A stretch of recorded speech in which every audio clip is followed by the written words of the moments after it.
started.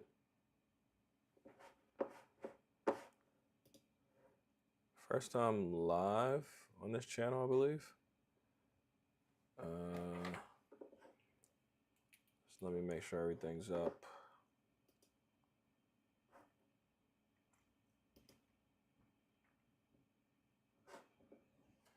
All right, we are live.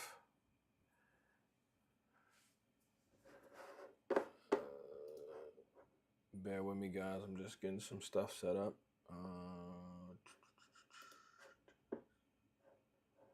Sources.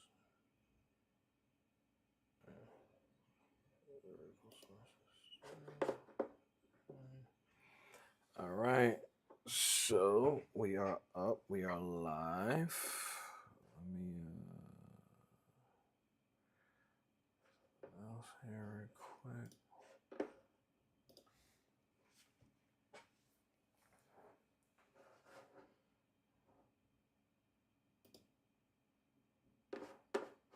All right.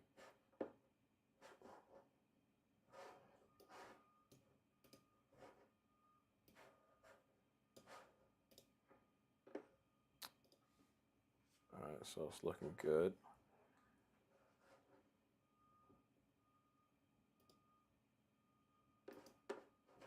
All right, looking good. Okay, looking good. Looking good on YouTube. All right. All right, so it's looking Bear with me, guys. I'm still getting a couple things set up. All right. Okay. Good. Okay, looking good. Looking good on YouTube. All right. So it's looking Bear with me, guys. I'm still getting a couple things set up. Okay. Good. Okay, looking good. Looking good on YouTube. All right. Bear with me, guys. I'm still getting a couple things set up. Let's see. I'm hearing it twice. I have YouTube up.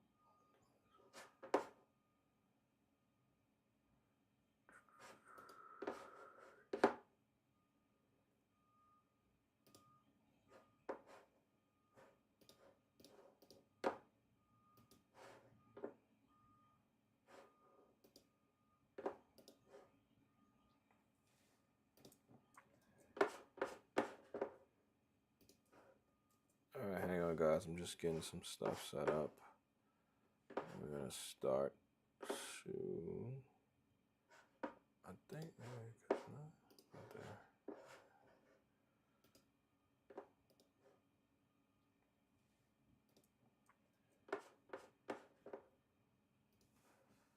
All right, hang on, guys. I'm just getting some stuff set up. We're gonna start soon. I think. Not there. Oh, I need that here.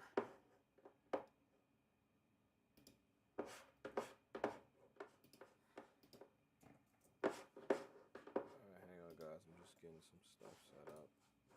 We're gonna start soon. I think. Oh, I need that here.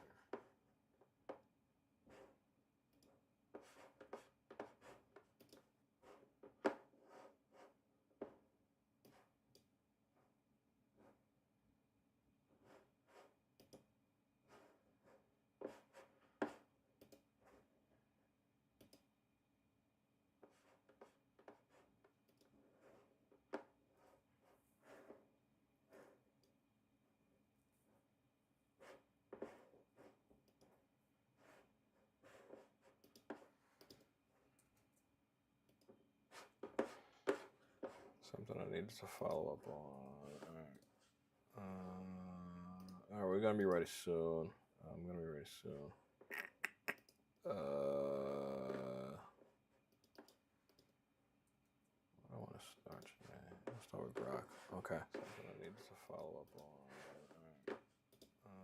All right, we're gonna be ready soon. I'm gonna be ready soon. The early days of getting your channel set up, having, you know, all your settings ready. Okay. It's a fun experience, but you know, you just got to have all that stuff. You know, as I get, you know, as I make sure I'm doing this more and more, those things will, you know, early days of getting your channel set up, having, be easier. All your settings ready. Okay. All right, so one other thing I want to check here.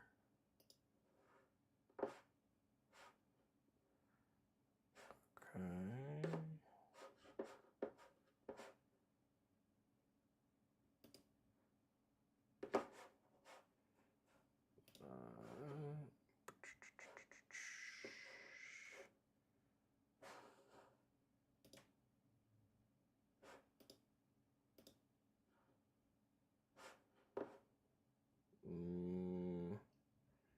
Not hearing any sound on this one.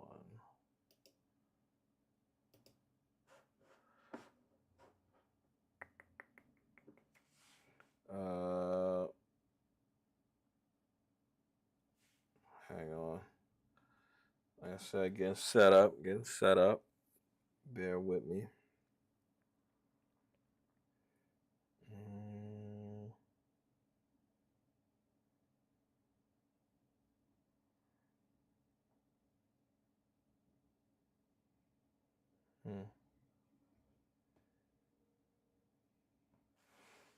Let me make sure that it's coming through fine on Twitch.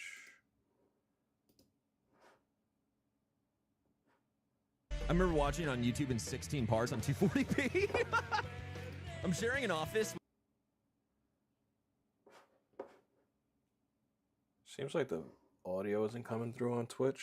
If anybody is on, let me know if you guys don't hear audio. Yeah, the audio is not coming through on Twitch, and I'm curious why. Because that should just...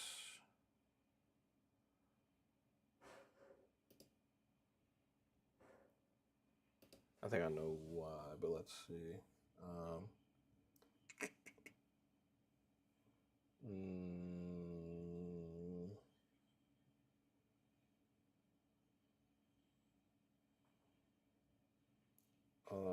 I'm gonna end it on Twitch and then. Oh, that's why. Okay. Did it stop it? Okay. Had to make sure the mic was on. Make sure that mic is on. My bad if anybody was on and had to drop off. Okay, so now we should hear us come through on Twitch. So, all right. Now we should hear us come through on Twitch. All right. A little bit staticky. I might add my... At some point, I might add my other mic. A little bit staticky. I might add my... We'll see. At some point, I might add my other mic here on Twitch, but we'll see. All right, so I think we're good to go on both. I think we're good to go. So I'm on Twitch and I'm on YouTube. First time going live on Twitch and I'm on. I think we're good to go on both. So I think we're good to go. So I'm on Twitch and I'm on YouTube. All right, cool. So let's get into it. Let's get into it. Let's see how it goes. And yeah, so I think last time I went live was last week. Pretty busy week on my end. Exciting stuff. So this is on YouTube, folks. What's going on? Gideon Network is kind of like my catch-all for everything that I have in the works, where it's either my tech stuff, my lifestyle businesses, things that I'm into. And then we also have Bagverse and Curation Lounge. So on the Bagverse side last week and the tech stuff, getting some good traction, a lot of the content that we've been putting out, getting clients that are getting interested. We just recently launched a newsletter as well. I'll add some links here in different places to kind of like, get people like up to date on that stuff. But so a lot of good stuff moving in both directions.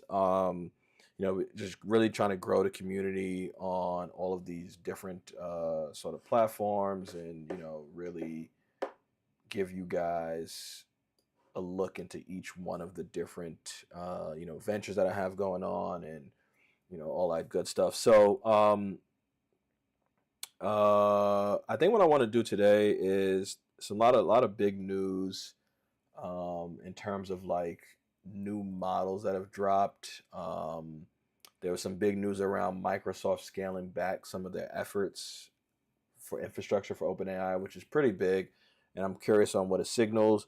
I actually, even now that I wanna start growing the community more on YouTube as well. So there was some pretty decent news that came out around YouTube recently with just how they're allowing creators to monetize, and just like what the benefits are there. So I think I first just want to start off with, as you see here, what I got up right now is Grok 3 released. I want to say sometime last week. I forget exactly which date. But so for me, I've been using Grok exclusively for like, it's kind of become my first point of reference when it comes to like me searching something. So like if I'm doing any kind of a search, I'm normally starting on Grok. It's kind of like started to replace Google in a sense. If I'm searching for something that I know is live and it's still happening and it's still in place, Grok has become my go-to search mechanism, because I just feel like X data is always real, it's always up to date, real time. So like not it's always the source of truth, but it is a good place to start off with when things are unfolding in real time, and you want to know about things like, say, an NBA trade, or a current event that's happening, or there's many different things that you can kind of like get up to speed with X. And I love that they've done a good job of integrating X data into Grok. So that's what I use Grok for primarily, but like Grok is expanding. So so right now when we're looking at it, this is Grok when I'm on X.com, but you can also install Grok as its own separate chat bot, similar to ChatGPT, Claude, Gemini, and it's getting more powerful. So like, let's actually just off the bat, I see here Grok 3 is here. So now they have deep search. Search deeply to deliver detailed, well-reasoned answers with Grok's rapid agentic search. Think solve the hardest problems with math, science, and coding with our reasoning model. So this deep search is essentially, we saw ChatGPT roll out their deep research, but to me, I think the gold standard is still Gemini deep research, which I think I did a video on a couple weeks ago, or if not like last week. And I've been using their deep research, and I've been doing it for a lot of the renters that I have going on. And I think it's a great, I think it's one of the best use cases when it comes to AI agents, and like getting the ability to kind of like harness a lot of the power out of AI agents. So, we're going to see more and more of these models and these different businesses try to jump into that space, because it's a really great use case, and it's only going to get more and more useful as these agents get powerful. Like if you're starting a business idea, if you're in college and you're starting a research project, if you're in high school or middle school, like this is going to save you a ton of time to get that first layer of research done, and then you now need to dig deeper, right? Like I wouldn't say that you should just hit the button, whatever comes back from these deep research topics, this is what you go with. But I do think that they are getting stronger and they are getting better. So definitely something to watch there. So now Grok has a deep search and to think. I'm sure that deep search, yeah, it does internet searches. I'm curious what Think does. Um, let's do this same exercise that I've done with Gemini, where what I ran my deep search on was, here's the details about my software company. I want you to research this market, put together a cohesive and detailed report on the best way to market my company to users, execute ads that will attract paying users. I'll help analyze And then I think I'll help analyze current business model and create a comprehensive, powerfully based curation lounges. I think this is what I want to see. I feel like I forget exactly what was the full prompt that I gave Gemini, because what I do, so I use Claude for all of my chatbot stuff. Yeah, I think this was the full. This company's products for creating targeted marketing campaign. So what I did is I did a dump of everything that I've already done in a Claude project for the context here, and then I just gave that to Gemini, and the report that let me see. Here's my. And then okay, so let me give this whole prompt. So this was the whole first entire prompt. Let me start off here. And again, the more details you give, just like, whenever you're communicating with any of these large language models, you want to give as much details as possible. So this is a pretty comprehensive, like, here's what I'm looking for. Here's the market. Here's the platform. This is what it's trying to accomplish. This is what's important. And now I want you to take that and do another level of research and search the net and find all the different things that would matter to me based on this. So let's hit this deep search button and let's let it rip and let's see what it comes back with. So while that's going, and again, this is another cool thing here, is that it's going to search X posts because it has access to X platform. And this is what the real big bet for Grok is for me. And this is how I did some videos before, and I'll do more, is how, like, this is the separating factor. The models themselves are a race to zero. Like, they're all going to have the same capabilities.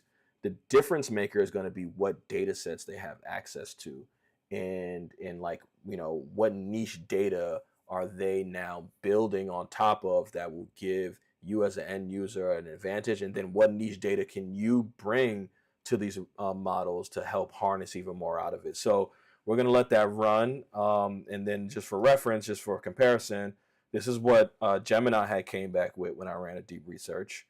I still haven't like deciphered through all this just yet, but I thought it was pretty spot on from what I had already had for myself.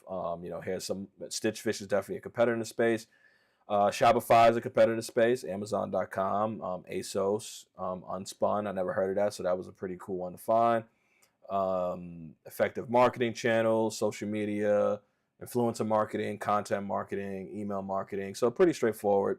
Some marketing plans, brand building, develop a strong brand identity, craft compelling messaging, establish a consistent online presence. So some, like I said, pretty surface level stuff. You want to add a little bit more context there, if possible. Performance tracking and optimization, ad copy and visuals. So they came in with some ad copy, some things that they think I should run, some ad campaign execution, like how I should run that. Here's a conclusion. And then they gave all of the sites that were used to put together this report. So now I can like jump to some of these sites and do even more digging. So like I said, you really want to look at this as the first layer of your research whenever you're using these models and you're using that deep research feature.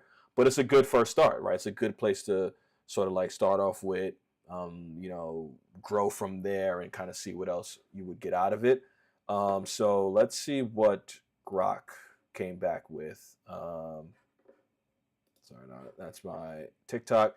Okay, so 50 sources, tap to read, so we can look at all the different sources if we want to. And here's how it was reasoning and going through and thinking about it. So, kind of similar thing where you get to see how it came to its conclusion. Here's the web pages that it used. I'm curious, because this is deep research, if it would use X posts, because like we said, X posts are in most cases opinion based, or they haven't been verified. So I'm thinking if you're promoting something as you want it to be, it's going to be a deep research project, you probably don't want to include X posts unless maybe they give us the option. Because I've started research on X many of times, and I found tons of great information just using X first. So I do think that it can be a source of, information, but definitely, it seems like they didn't add it here. So key points: research suggests curation allows can effectively market to users by leveraging AI powered personalization. Okay, so again, seems a bit seems it definitely captured my. I already did initial research here, so maybe another test that I'll run, and I'll run it on a different platform, is like starting off with a really smaller idea and then seeing how it builds on top of it, because I gave it a lot of this market overview, target audience, okay, ad execution. So kind of similar to what we saw with Gemini. These audiences I had already defined.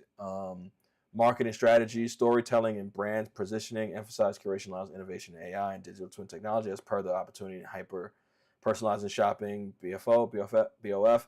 Okay, so some good linking here, some more like personalized linking here. Seems like Grok is doing a bit more in the weeds. So here's the initial business model that I had already had out there. Ad platforms, ad copies. We saw that with Gemini. Competitive analysis, direct competitors. So we got Stitch Fix, Thread. So I see Grok had actually got a little bit deeper, because Thread is one that a lot of people don't know, and because I've researched the marketplace myself, is one that I keep my eye on. So good to see that they too have it on their radar. Customer retention and support. Okay, conclusions. Okay, cool. So and then it has all the resources. So pretty similar. I think that Gemini is still there, but I am seeing a little bit more detailed and a little deeper digging into the market itself. So I'll keep playing around with it. But as you can see, Grok, and that's why I say it is kind of like a race to bottom, because like the models themselves, we're gonna get to a point where it doesn't matter what model you use; they're all gonna be pretty much on par. It's going to be, like I said, the difference maker is going to be what data is available, what integrations are available, how are we adding business logic to it. That's what's going to separate each one of these companies and each one of these models. And I think that that's what I'm on the lookout for when it comes to, and I'll probably put something, I think this is something I might even put together for the community as a whole, is less like what models to use for what circumstances and what tools to use for work circumstances, because that's what it's going to come down to. Like I said, I use Grok for one thing, I use Claude for a totally different thing, I use ChatGPT. I've kind of like been in and out of. I kind of feel like Claude and Grok have replaced some of the things that I do get out of ChatGPT, but what I do still value and like a lot with ChatGPT is their advanced voice mode. I think that it's been pretty spot on. On the Google side, I haven't been a big user of Google. The deep research is cool, but now that Grok has it, and I believe that Claude is going to introduce it, and we'll go into that next, I haven't found a big reason to now pay for Gemini as well, because remember, these things are paid for, so you want to, juggle that and manage it properly based on your needs. But I do think with Gemini, I am really liking the Notebook LM, and I went to a video about this before. Let me see. Do I have it open? The beauty of having so many tabs open. Okay, yeah. So Notebook LM, I did do a video on this, and I was really blown away with the functionality here, and what I really might use Notebook LM for. And I don't know what the cost structure looks like. I'm assuming that if you pay for Google Plus, then you get more usage out of Notebook LM. But I'll see. Right now, I have a free trial that I tried out. But I'll see if if it's a paid version there too. But what I was really blown away with, and I did this already, so I won't do it again, but this whole ability where based on the topic that you want, like all the sources that you give and whatever topic you want to do a deep dive, it will literally create a podcast for you. So I'm going to actually do some content around that. That might be my next video that I do on one of my dedicated channels. So we'll see how that goes. But I'm that to me was like one of the biggest takeaways. But I essentially kind of like get around this and do a little bit of this already using Claude's projects, and they were the first one to introduce the project feature. But now this is more dedicated, and it made it more streamlined where you can just add the links to YouTube. It was a bit of a cumbersome process that I had to do to get all this. So I'm really looking forward to that, and kind of seeing what comes out of that. Um, so good stuff there. What else? So yeah, so I think it's exciting that Grok has introduced this. I think that is something to be on the lookout for, and we'll kind of see what else comes out of it, and just like how. So good stuff there. Just see, and just like how well people respond to it. And again, you get Grok. I believe Grok is free. I believe Grok is free. Let me see. I believe Grok is free, but so I'm gonna start up a new chat.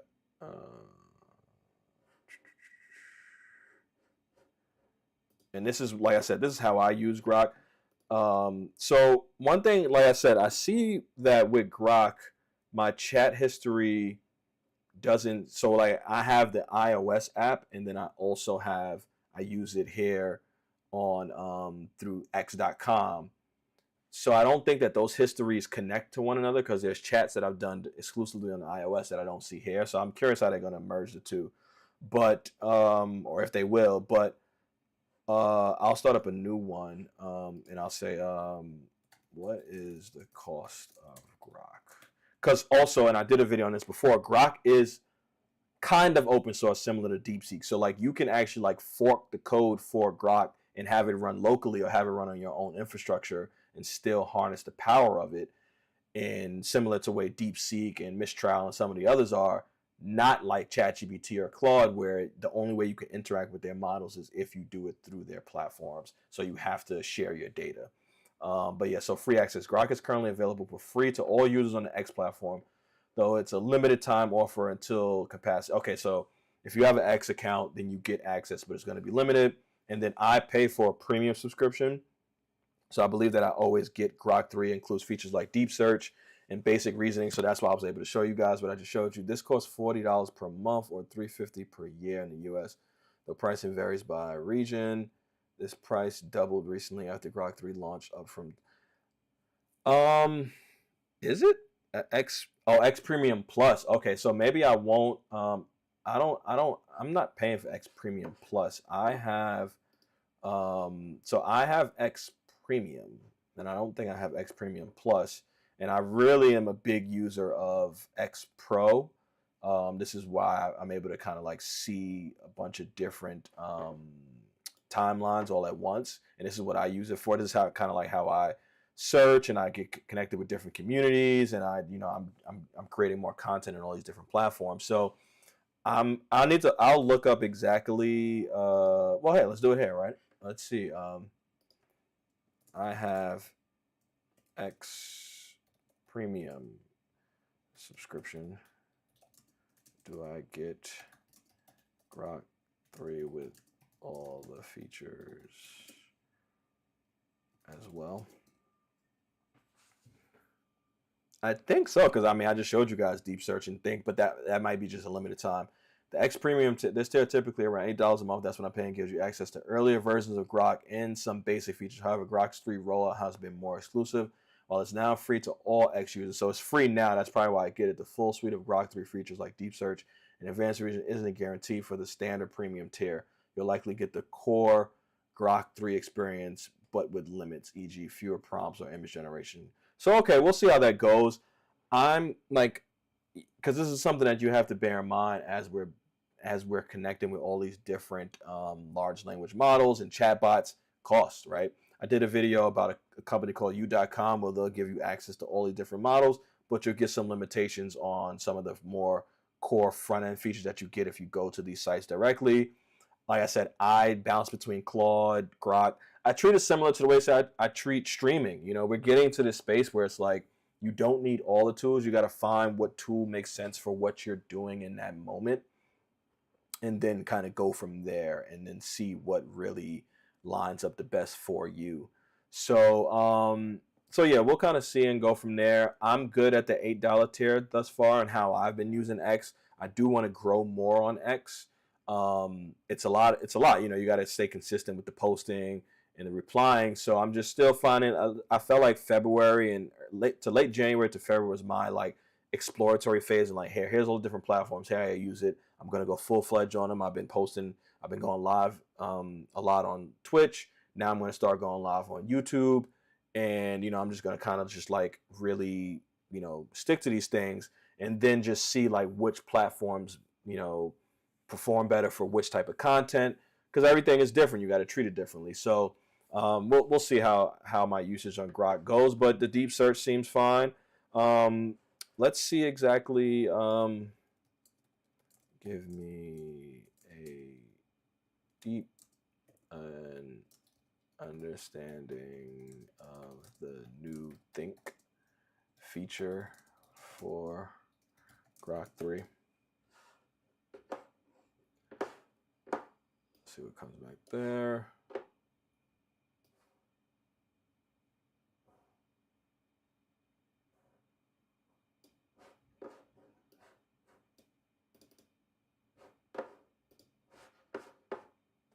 All right, so hang on.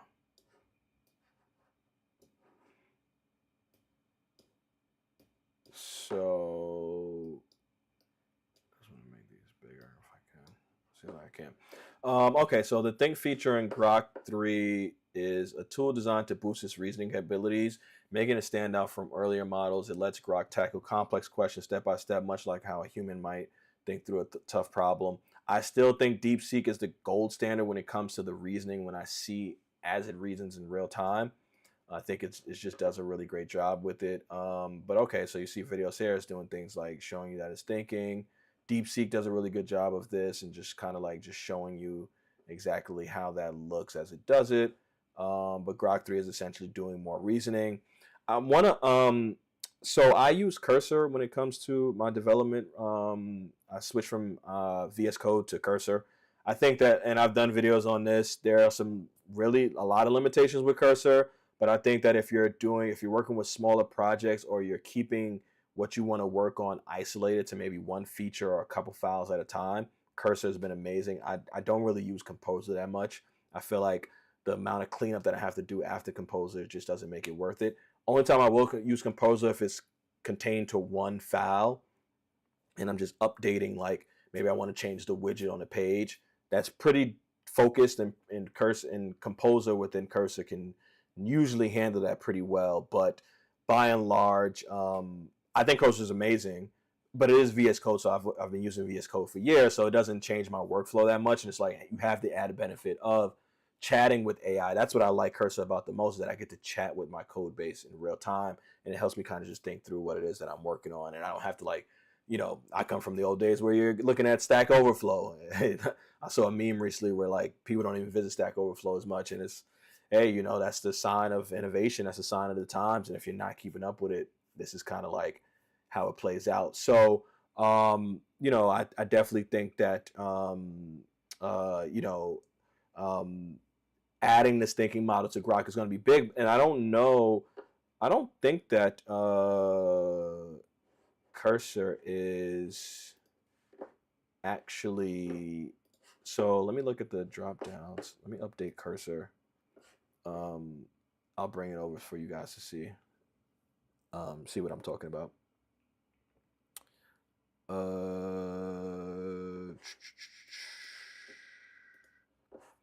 So this is Cursor. Hang on.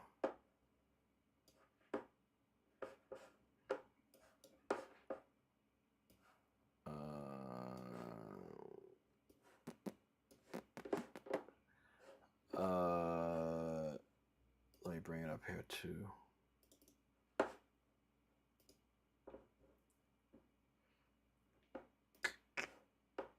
See it. Okay, you guys can see it there.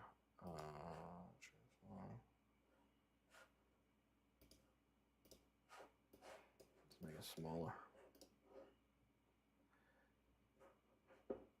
anybody that has experience with making it seamless to sort of like bounce between. I know that obviously in OBS you have scenes, but I want to make that more seamless. But hey, we'll get better with as we go. I just want to see quickly. This will be quickly. I want to see what models are now still available. Okay, so I always use Claude 3.5 Sonnet. That's my go-to. 3.7 Sonnet is there now, so that's amazing. I see 3.7 Sonnet Thinking is there, but I don't see Grok. Let me see if maybe that's somewhere in the settings. Cursor settings. Cursor settings. So models. Let me see if I have to select this. So Gemini. I haven't been using DeepSeek. Maybe I might try a new project and see how DeepSeek performs. I just feel like Claude has just been so good for so long. I just don't even I just haven't switched it, to be honest with you. Okay.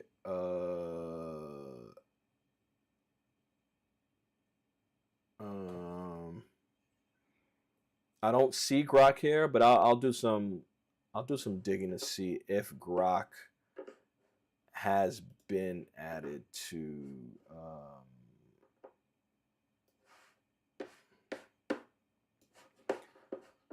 Let's do some digging here in Grok to see if it has been added to Cursor, or if there are plans to, or if it's in the pipeline or something like that. Do that. Coming over here.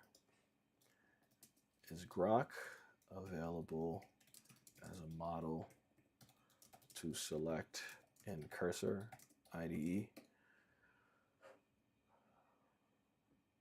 I don't see it, but as of today, Grok is not natively available as a selectable model in the Cursor IDE. However, there is current situation based. So I believe that Cursor does offer Grok 2 as a premium model option. It's been integrated for a while, continuing.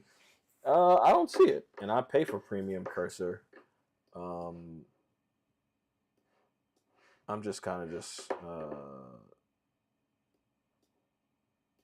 toying around with stuff right now.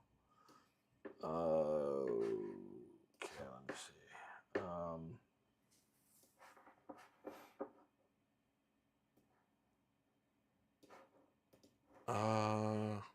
Interesting. I don't see.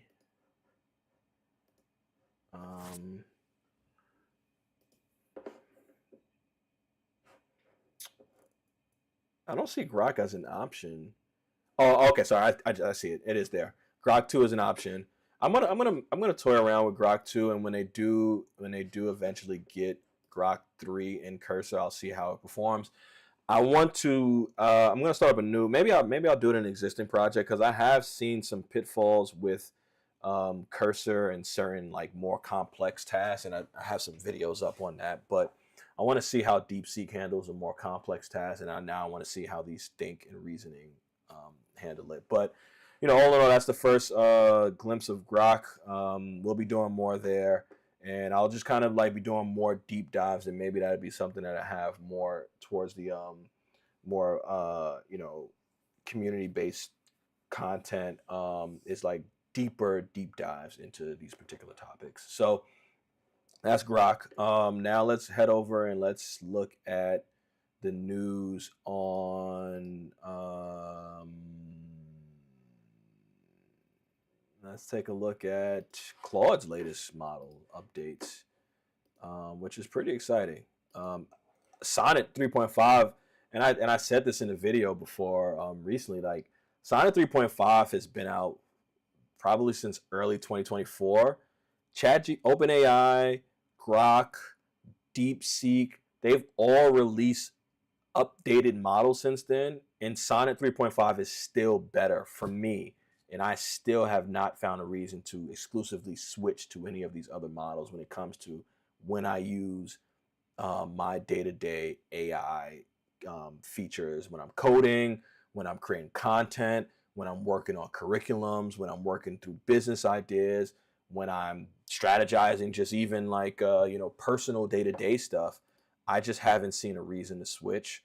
So I'm ecstatic to hear that and I did a video on this. My biggest limitations with Claude is the user interface is not the best.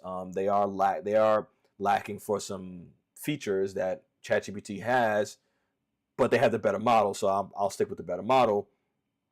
And I've been really frustrated at times that I can't do internet searches on the web or the iOS app. My workaround with that, and I did a video on this, is that I have the MCPs plugged into the desktop version, and that kind of like gives more. That's Anthropic's agents essentially, and they introduce agents kind of before all these other companies, but they have like a funky workaround for it. But yeah, so I'm excited to hear that they finally rolled out 3.7, and from what I'm hearing is that it is going to include any internet searches. So that's good to hear. So let's take a look here.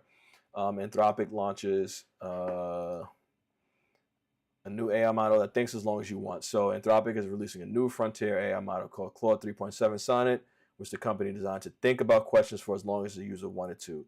Anthropic calls Claude 3.7 Sonnet the industry's first hybrid AI reasoning model because it's a single model that can give both real-time answers and more considered, thought-out answers to questions. Users can choose whether to activate the AI model's reasoning abilities, which prompt Claude 3.7 to think for a short period. Okay. This model represents Anthropic's broader effort to simplify the user experience around it. And I'd like that. Like, I shouldn't have to switch. And that's what I've been kind of like, even with ChatGPT, like you got 01, you got 03, you got 4.0, and it's like, why can't I have them all in one place and you figure out which one it should use in that time? That's a better user interface, because especially it's fine for me because this is like my industry and my background before. If we want to get more one-off users to adopt AI, you want to sort of like remove those hurdles and that thinking that comes with like, which model should I use, which model makes the most sense. It's fine for me because this is like, and things like that. So yeah, rolling out to users developed Monday on Thursday, but only people who pay for premium Claude chatbot plans will get access to the model's reasoning features. Free. I didn't realize that Claude was free. We'll get the standard non-reasoning version of Claude 3.7, which Anthropic claims outperforms the previous frontier. Interesting. I didn't realize that. And I think that's just going to be we're in a race to zero. Like, they got to give these things out for free if ChatGPT is giving them out for free. So, it's really just where we're at. Like, you have to give these things for free. A trimmed down version, then for the more pro users, then you start paying. I pay for Claude, and I doubt I'd stop it anytime soon.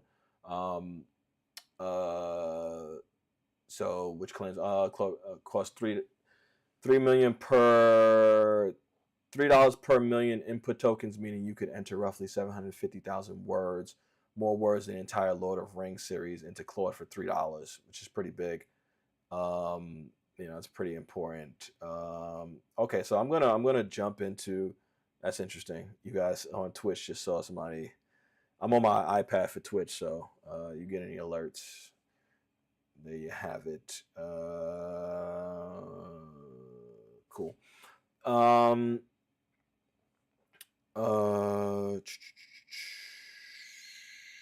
Should be, but whatever. Okay, so eventually, like Claude to figure out how long it should take. Like I said, my biggest drawbacks with Claude has just been the fact that I can't get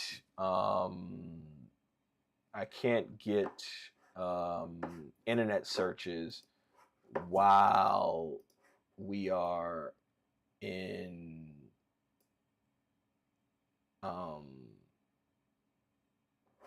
like internet searches in the browser or on the iOS, and it's a drawback, right? Because ChatGPT has it, it's there, so you want it on Claude as well. Dharma says optimize Claude's thinking models for real-world tasks such as difficult coding problems. I think Claude wins it when it comes to coding. Developers tapping into Anthropic's API can control the budget for thinking, trading speed. Okay, that's interesting. I also use Claude's API for my Curation Lounge platform and my Bagverse platform with the API. So this is a big win here.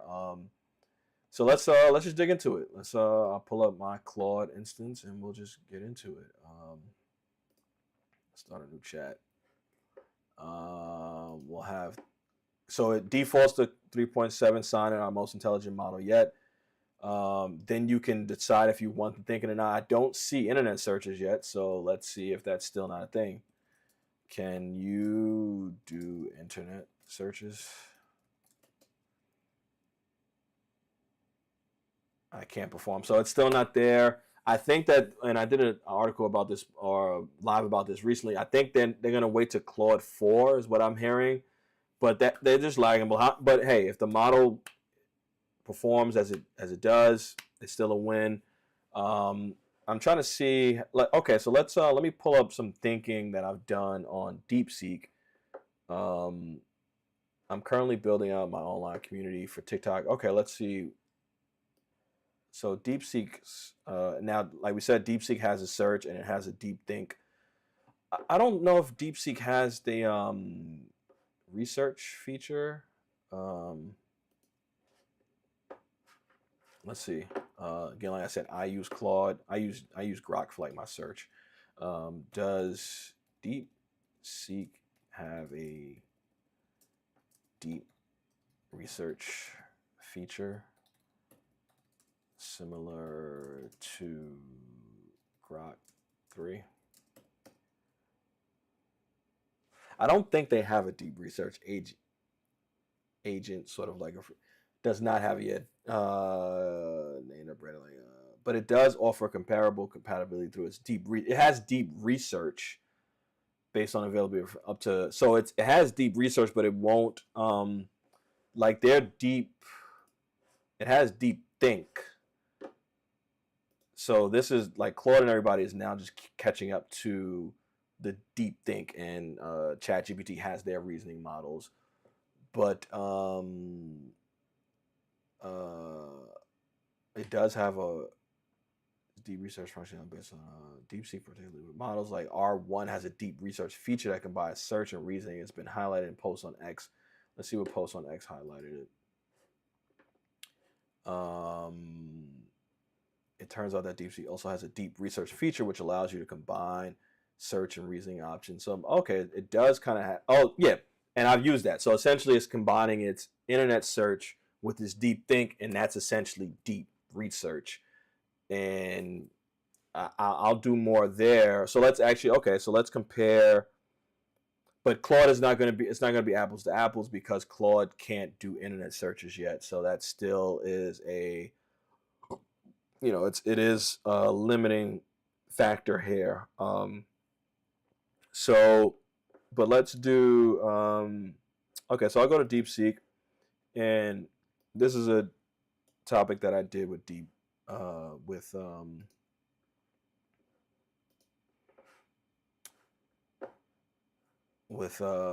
So then I'll do this now with Claude, and we'll say thinking mode, we want to do extended, and let's see how it goes. So it started up a whole new chat actually.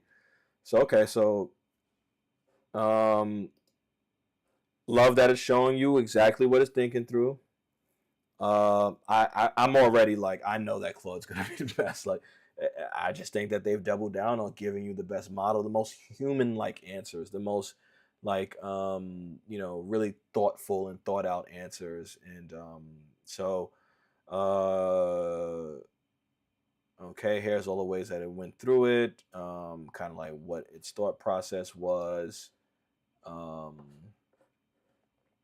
Okay, audience growth tactics, consistency and quality tips, community building and engagement, growing your TikTok and Twitch community. So hook in 3 seconds for TikTok, which I still haven't mastered.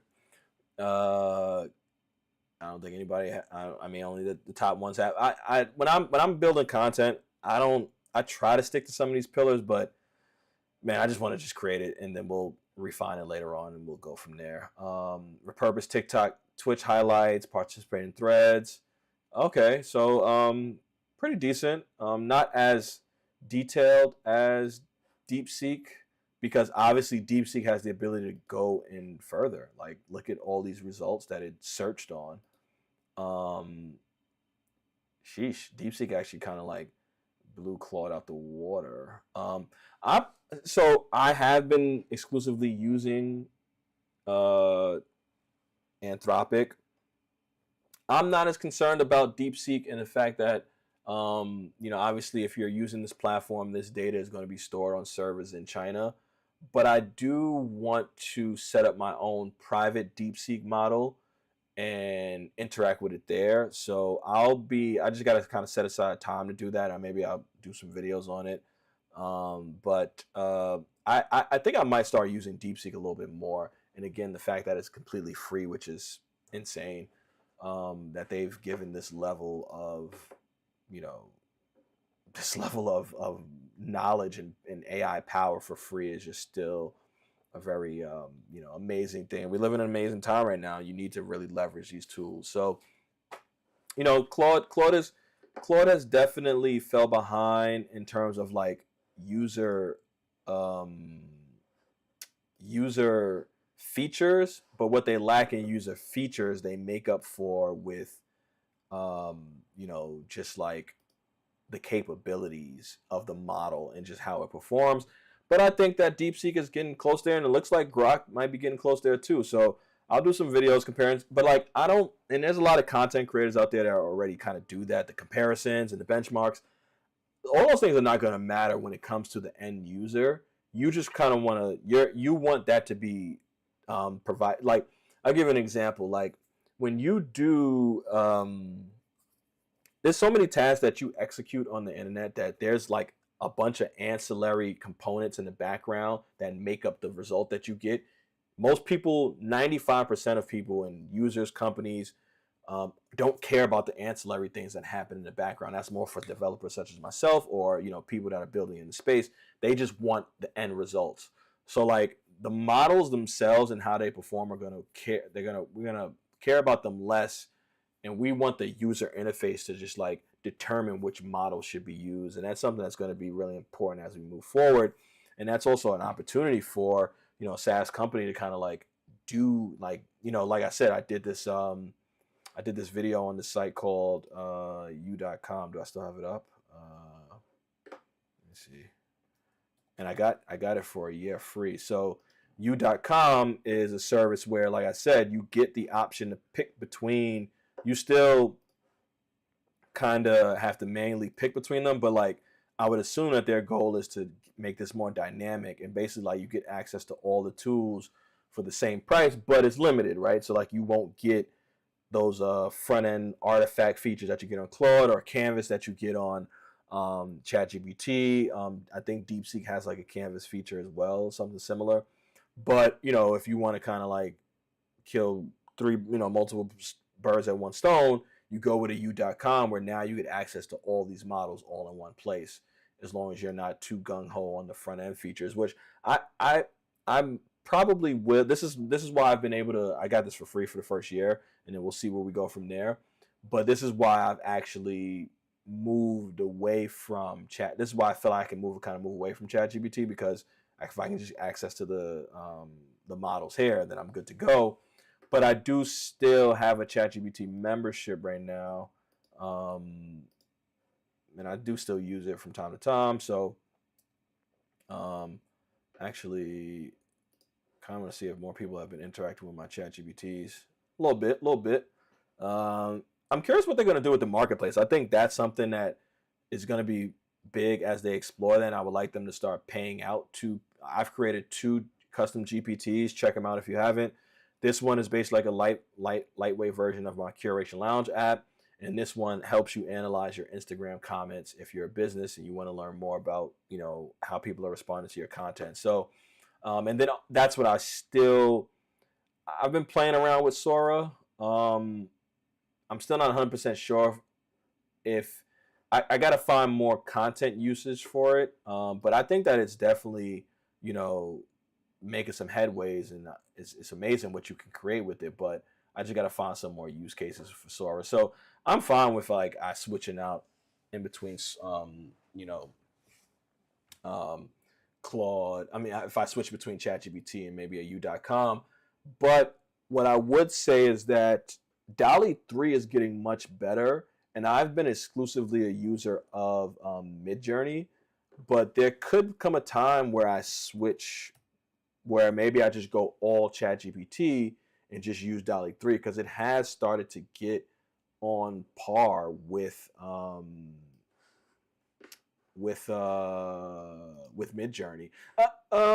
Not on par per se. Like Midjourney is still the the standard, right? Midjourney is still the gold standard here, but I do think that DALL-E is getting better. Like I think Midjourney has just doubled down on like we're just gonna make the best user experience and make it fun to create images, and we're gonna have the best images, right? So I think it's lifelike ads, So I use Midjourney when I want to get the best images that I might use in my ad copy, or if I'm creating something for Curation Lounge. Like this picture looks super real. But I think DALL-E 3 is getting better. DALL-E 3 is getting better. So, like I said, you're gonna have to sit down and really think about how you want to use these different models. What's the use case? They're all introducing features like deep research, deep thinking. They all should get to the point where they have internet search and agent like features in them.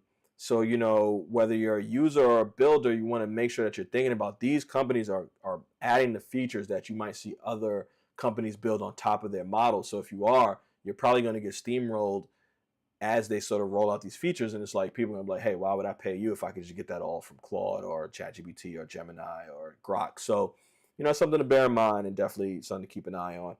I think the last thing that I want to touch on is, and this is some pretty interesting news. So I want to let's actually first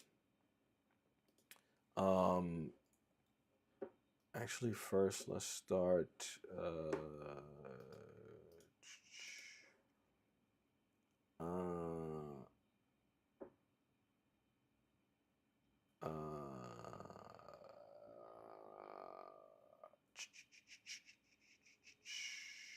let's start with Grok.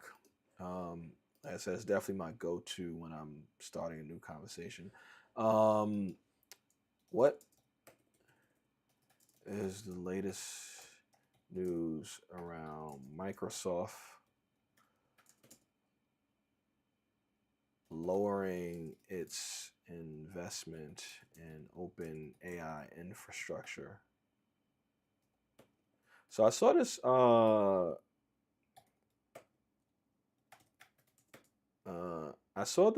break. I want to say I saw this break earlier, maybe like Monday or maybe even maybe over the weekend. I saw some posts on X about this, and I didn't get a chance to like really dig deep into it, but this is pretty significant, right? So as of today, February 25th, there's no definitive widespread confirmation that Microsoft is broadly lowering. Okay, so it hasn't been confirmed. There are some recent developments and shifts in their partnership that might suggest a nuanced picture. Shifting this on January, Microsoft renegotiates deal with OpenAI, ending its role as the exclusive cloud provider. So now OpenAI can, and this is what opened the door for OpenAI to work with Oracle on the Stargate project.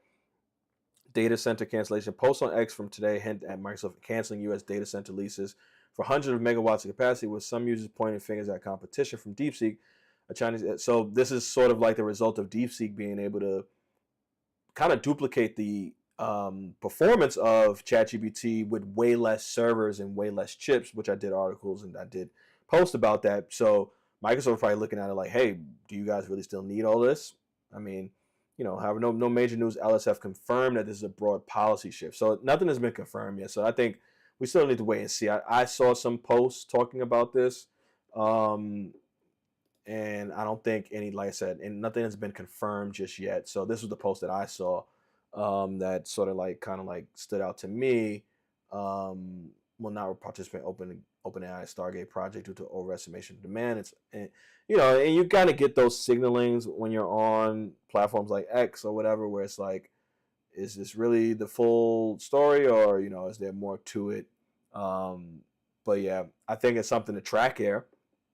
I think DeepSeek has definitely shown that, hey, we can do more with less, and that's going to open the eyes for investors, for companies like Microsoft, because the cost of these data centers is let's do it right now. Can you give me an estimate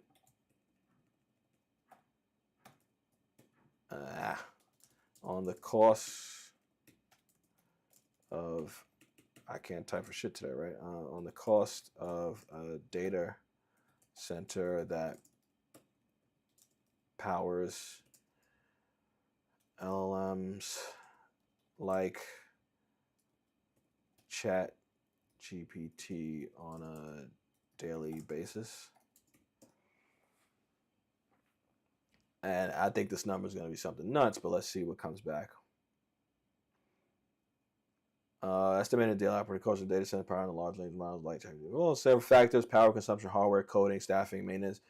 You can't get an estimate. Model size and usage typically have 175 billion to over 1 trillion parameters. Let's assume the data center supports. I like this, the way they're breaking it down. Maybe I should have used Deep Think on this one. And you see how it's just like you don't remember to hit think. I think that the model would be, this is a great example for Deep Think, but it should have just automatically did it without me having to signal it. But maybe we'll get there. So breaking it down, staffing overhead, total daily costs on the high end, we're looking at close to $500,000 to run these things a day.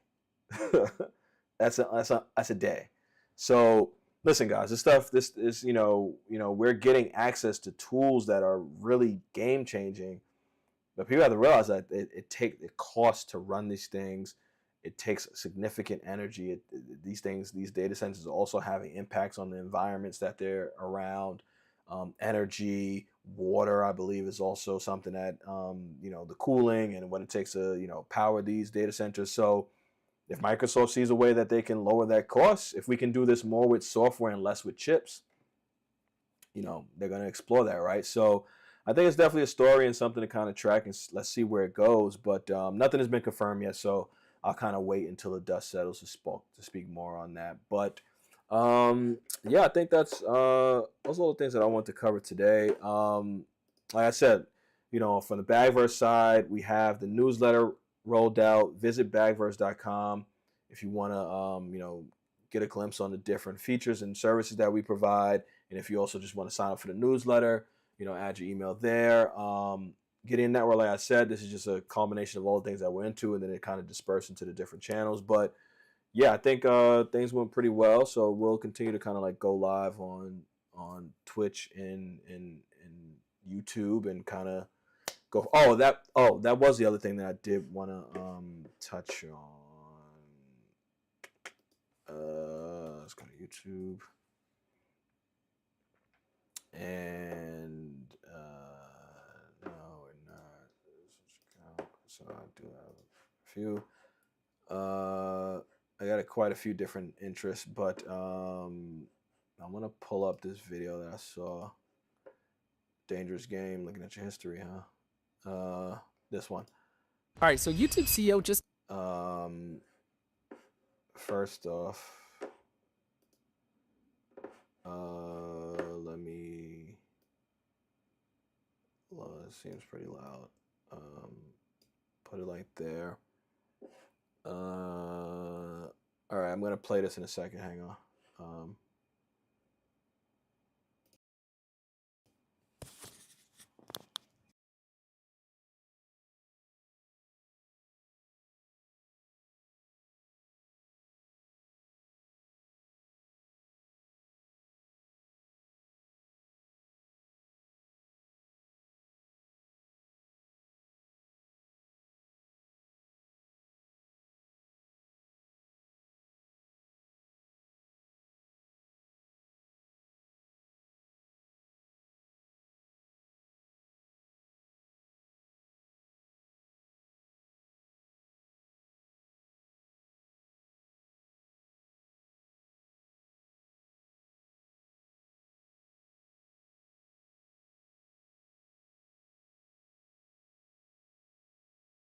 announced major updates for 2025 that will impact how creators make money, grow and use AI. And in this video, I'm going to walk you through that letter and share the most important things that you should know. Also, there will be a link to the full post in the description. All right, let's start with one of the biggest updates: more ways to earn on YouTube. Many people dream about becoming full-time YouTubers, but making a steady income can be tough, especially if ad revenue is your only source of money. But making money on YouTube isn't just about ads anymore. In fact, Neil shared some really good news. Last year, more than 50% of channels earning 5 figures or more on YouTube made money from sources other than ads in YouTube Premium. This year, YouTube is making it easier for creators to earn money in more ways. First, they're improving channel memberships, making shopping better, and introducing new ways for creators to.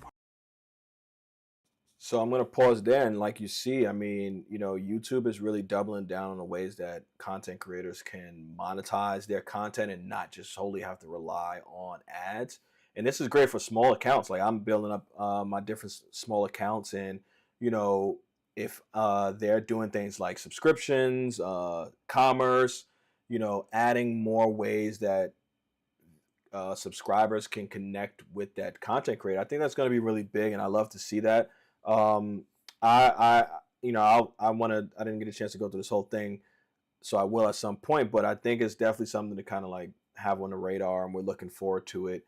And we'll kind of see what comes out of this and how people leverage it. And I'm going to do some more digging into it, and maybe I'll do a video. Well, there's a bunch of, I don't know if that's my content style, but I do think that like I would like to see how this. Well, actually, I'll continue the video because I do want to. They had a point around how YouTube is going about essentially like their approach to AI and how they're going to use it, how they're going to have it be a way to empower creators and empower what they do. So I'm curious to hear what comes there. So let me continue the video. Partner with brands. YouTube is also finally launching courses, which lets creators sell lessons directly. I like that feature, the courses feature, because it's pretty fragmented right now. Like I looked into newsletters. They have course platforms. So like I would love to have it all in one place so I could just post everything all in one place. So I think that this is going to be big too.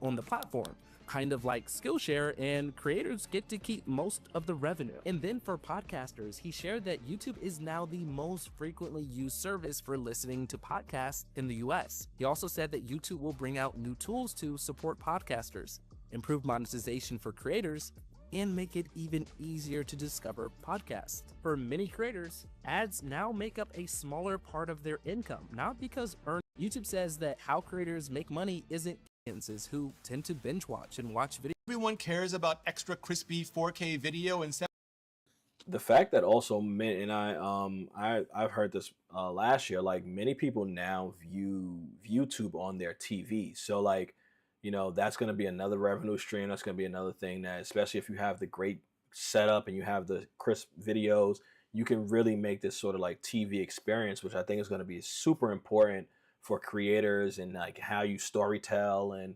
even for me, like I'm starting to think about more ways that I can sort of kind of like, just like right now I'm doing more so like tools and how you use them and how you can build on top of them, but I want to incorporate some more storytelling there. So having these platforms be there and adding that functionality is going to be really important for creators. 720p thumbnails, but those that do really do. And pretty much every phone and camera shoots in 4K these days. Don't artificially pad out. Or going to TV, YouTube, and events. So how people watch is changing. Bread and butter production met. But after looking it up, YouTube is pretty much saying that while AI generated content is cool, most creators see AI as a way to improve their workflow, helping with things like editing, scripting, translations, thumbnails, and production, not for.